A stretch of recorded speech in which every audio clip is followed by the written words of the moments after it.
The sun hung low over the dusty plains, painting the horizon in hues of amber and crimson. As Clara stumbled along the cracked dirt road, her worn boots kicking up clouds of earth with each weary step, her stomach growled, a cruel reminder of the 3 days she'd gone without a proper meal. In her trembling hand, she clutched a small velvet pouch. Inside it, the only thing of value she had left, a gold ring, her mother's, etched with delicate filigree and a tiny sapphire that caught the fading light. It was her last tether to a life before the drought, before the farm failed, before she'd been forced to wander into this desolate town seeking survival. The town of Redstone was little more than a cluster of weathered buildings, their wooden facades peeling under the relentless sun. Clara's eyes, red-rimmed from dust and despair, scanned the street for the pawnshop she'd heard about. She didn't want to part with the ring. It was her mother's dying gift, a symbol of love and resiliency, but hunger gnawed at her resolve. She pushed open the creaking door of the shop,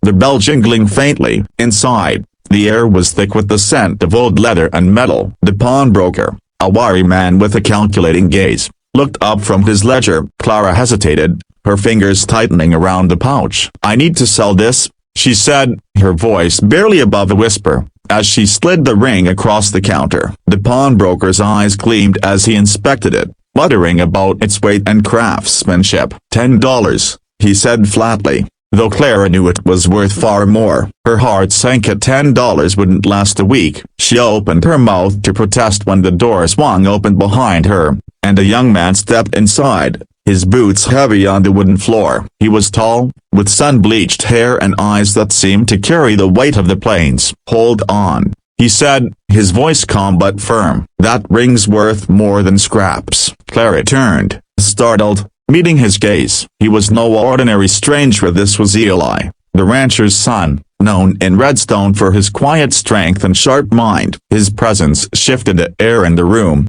and Clara felt a flicker of hope, though she didn't yet know why.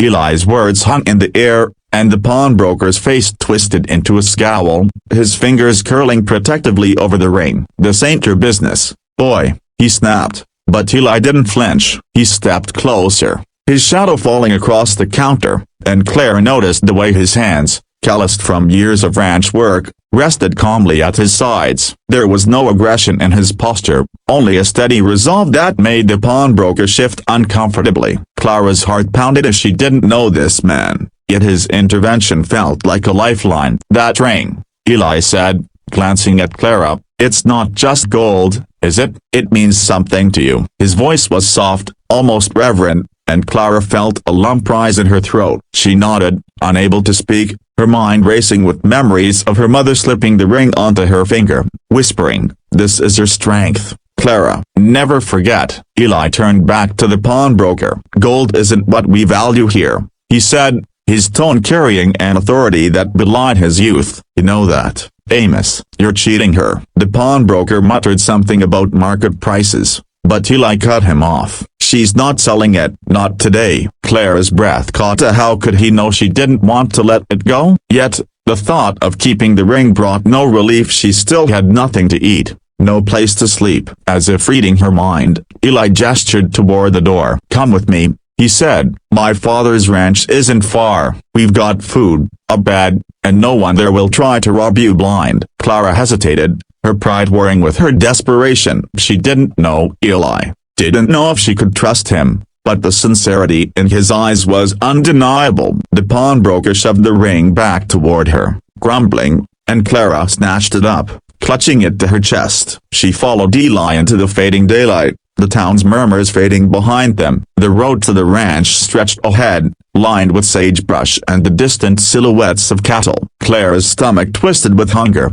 but for the first time in days, she felt a spark of something else, a curiosity about this stranger who saw value not in gold, but in her story. The walk to the ranch was silent at first, the only sounds the crunch of gravel underfoot and the occasional cry of a hawk circling above. Clara stole glances at Eli, trying to piece together who he was. His clothes were simply faded denim and a worn hata, but there was a quiet dignity in the way he carried himself, as if the land itself had shaped him. The ranch came into view, a sprawling spread of corrals and barns nestled against a low hill. the main house glowing warmly in the dusk. Smoke curled from the chimney, and the scent of fresh bread wafted toward them, making Claire's mouth water. Eli led her to the porch, where an older man with a weathered face and kind eyes saw his father. She presumed he stood waiting. "This is Clara," Eli said simply. "She needs a place tonight." The man, introduced as Thomas, nodded without question, his gaze softening as he took in Clara's tattered dress and hollow cheeks. Inside, the house was warm and cluttered with the comforts of a lived-in home: hand-stitched quilts, a crackling fire, and a long wooden table set with plates of steaming food. Clara's knees nearly buckled at the sight. Thomas's wife, Martha, a woman with silver-streaked hair and a gentle smile, ushered Clara to a seat and piled her plate with cornbread, beans, and roasted meat. Clara ate slowly, savoring each bite, though her hands shook with the effort to appear composed. Between bites, she told them her story of how the drought had taken her family's farm, how her mother's death had left her alone, how the ring was all she had left. Eli listened intently, his eyes never leaving her face, and Claire wondered what he saw in her: a stranger, a burden, or something more. When she finished, Thomas leaned back in his chair. "You're welcome here as long as you need," he said. "We don't have much, but we've got enough to share." Clara's throat tightened with gratitude, but also doubt. Why were they helping her? What did they want in return? Eli, as if sensing her unease, spoke up. "You don't owe us anything," he said, "but if you're willing, there's work here, honest work, and a chance to start over." Clara clutched the ring in her pocket, its weight grounding her. For the first time, she dared to imagine a future beyond survival. For the days that followed blurred into a rhythm of work and healing. Clara woke at dawn, her body aching but her spirit lighter than it had been in months. The ranch was alive with activity: cattle lowing, horses stamping, and the hands calling to one another across the fields. Eli showed her the ropes, teaching her to mend fences, feed the livestock, and even ride a horse, though her first attempt left her laughing in the dust. There was something about Eli's patience, his quiet encouragement, that made her feel capable, even strong. She began to notice the way the ranch operated, not on wealth or greed, but on a shared sense of purpose. The hands, a mix of young drifters and seasoned workers, treated her with respect, never questioning her place among them. Martha taught her to bake bread and tend the garden, and Clara found solace in the simple act of planting seeds, a promise of growth in a land that had taken so much from her. Yet, the ring remained a constant weight in her pocket. She hadn't sold it, but she couldn't bring herself to wear it either. It felt too precious, too fragile for her calloused hands. One evening, as she and Eli sat on the porch watching the stars emerge, he asked about it. "Why do you keep it hidden?" he said, his voice gentle but curious. Clara hesitated, then pulled the ring from her pocket, letting it catch the moonlight. She told him about her mother, about the promises they'd made to each other, about how the ring felt like the last piece of her old life. Eli listened, his face unreadable, then said, "It's not just a ring, it's a reminder of who you are." His words struck her, and for the first time, she wondered if she could be more than a wanderer, more than a survivor. The ranch, with its endless work and tight-knit community, was beginning to feel like a home, but Clara couldn't shake the fear that it was temporary, that she didn't truly belong. Eli seemed to sense this, too. "You're not alone here," he said, his eyes meeting hers. "You don't have to carry that weight by yourself." Clara slipped the ring back into her pocket, her heart racing, not from fear but from the possibility of trust. 5. As weeks turned to months, Clara's strength returned,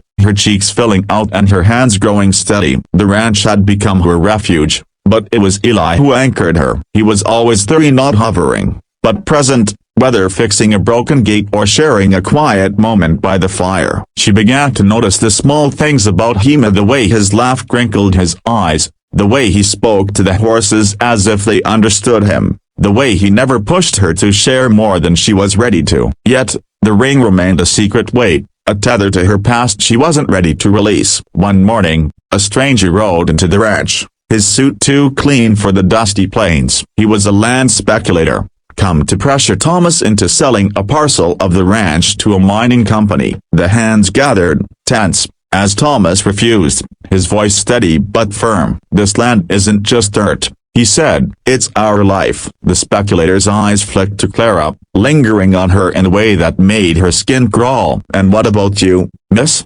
he said, smirking. "Got anything valuable to contribute?" Clara's hand instinctively went to her pocket, where the ring rested. She felt a surge of panic. Did he know? But Eli stepped forward, his voice low and dangerous. "She's one of us," he said. "That's all you need to know." The speculator left, but his visit left a shadow over the ranch. That night, Clara couldn't sleep, her mind churning with memories of loss and the fear of being uprooted again. She found Eli by the corral, staring at the stars. "I don't know if I can keep running," she admitted, her voice breaking. Eli turned to her, his expression soft but resolute. "You're not running anymore," he said. "You're building something here, with us." He reached out, his hand brushing hers, and Clara felt a warmth she hadn't known in years. The ring, still in her pocket, felt less like a burden and more like a choice. A choice to hold on, not to the past, but to the future she was beginning to see. 6. The seasons shifted, and with them, Clara's place on the ranch solidified. She was no longer the stranger who'd stumbled into Redstone, but a vital part of the community, her hands as capable as any of the others. She'd learned to rope cattle, repair harnesses, and even negotiate with traders who came to the ranch, her sharp mind surprising even herself. Yet, the ring remained in her pocket, a silent question she hadn't answered. The speculator returned, this time with a better offer, and tensions rose. Some of the hands whispered about the money, how it could ease the ranch's debts, but Thomas held firm, and Eli backed him without hesitation. Clara watched them, marveling at their loyalty to the land, to each other. One evening, as a storm brewed on the horizon, Eli found her in the barn, checking the horses. "You've changed this place," he said, his voice quiet but certain. "You've made it better." Clara laughed, embarrassed, but he shook his head. "I mean it. You've got a strength most people don't. It's not in that ring, it's in you." His words hit her like a gust of wind, and for the first time, she considered what the ring truly meant. It wasn't just her mother's love, it was a symbol of her own resilience, her ability to keep going. That night, she made a decision. The next morning, she approached Thomas and Martha, the ring in her hand. "I want to stay," she said, "for good, and I want to give this to the ranch, and not to sell, but to keep, as a promise." Martha's eyes welled with tears, and Thomas nodded, his smile warm. Eli, standing in the doorway, said nothing, but his gaze held a pride that made Clara's heart swell. The ring wasn't sold, but it became part of the ranch's story, a symbol of trust and belonging. 7. The speculator's visits grew more frequent, his offers laced with veiled threats. The ranch hands stood united, but Clara could see the strain in Thomas's face, the worry in Martha's eyes. She threw herself into the work, determined to prove her place, to protect the home she'd found. One day, while riding the fence line with Eli, she spotted a group of men in the distance, their movements too deliberate to be casual. "Rustlers," Eli muttered, his jaw tight. They rode back to warn the others, and that night, the ranch prepared for trouble. Clara volunteered to stand watch, her mother's ring now on a chain around her neck, a talisman of courage. When the rustlers came, slipping through the darkness, the ranch was ready. Clara's sharp eyes caught their approach, and her shout roused the hands. In the chaos that followed, she fought alongside Eli, her fear swallowed by determination. The rustlers fled, driven off by the ranch's unity, and as dawn broke, Clara felt a fierce pride in what they'd protected. Eli found her later, his face smudged with dirt but his smile bright. "You're one of us, Clara," he said. No question. The words settled deep in her chest, and she touched the ring,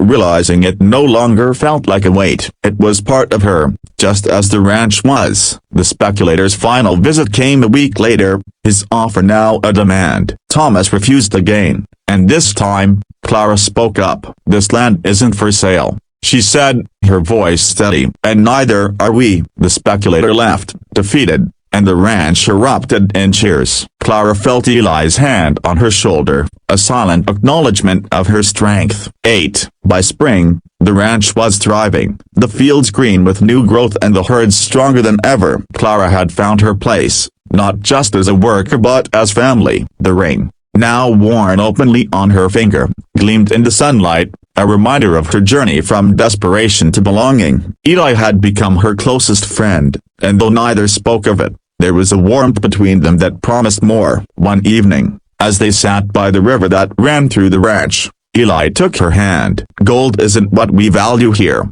he said, echoing his words from that first day. "It's these a people, trust, a life built together." Clara smiled, her heart full. She'd come to Redstone with nothing but a ring and a fading hope, and now she had a home, a purpose, and a future. The ring, once her only treasure, was now just one part of a greater wealth of the love and loyalty of the people around her. As the sun set, casting golden light across the plains, Clara knew she'd never sell the ring, not because of its value, but because it had led her here. The ranch, the people, the life she'd built, it was worth more than gold could ever be. She leaned against Eli, the river's soft murmur blending with their quiet laughter, and for the first time in years, Clara felt truly free.